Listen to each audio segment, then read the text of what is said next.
જી sir. આ Dahod ટાઉનમાં APMC માર્કેટમાં થોડા દિવસ પહેલાં એક ધાડની ઘટના ઘટી હતી, જેમાં 2 બાઇક ઉપર આવેલા 6 જેટલા ઈસમોએ આંગણે પેઢીના કર્મચારીને લૂંટીને 1,41,00,000 કેશ અને 5 લાખનું પાર્સલ મળી ટોટલ 1,46,00,000નો મુદ્દામાલની લૂંટધાડ ચલાવી હતી. આ અન્વયે દાહોદ પોલીસ દ્વારા અગાઉ 4 જેટલા આરોપીઓને રાઉન્ડ અપ કરવામાં આવેલા છે અને પકડવામાં આવેલા છે અને 1,35,00,000નો મુદ્દામાલ રિકવર કર્યો હતો.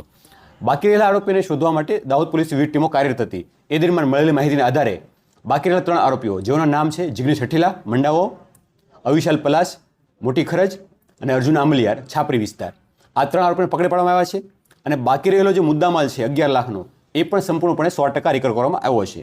આમ અત્યાર સુધીમાં ટોટલ 7 આરોપીઓ અટક થઈ ચૂક્યા છે અને ગુનામાં ગયેલ 1,46,00,000 જે મુદ્દામાલ છે એ 100% સંપૂર્ણપણે રિકવર થઈ ચૂક્યો છે. લૂંટના ગુનામાં આજે 6 લોકો હતા, એના સિવાય રેકી કરનાર 2 માણસોના નામ ખુલ્યા આવ્યા હતા, જે પૈકી એક પકડાઈ ગયો છે અને રેકી કરનાર એક માણસ છે એ પકડવાનો બાકી છે.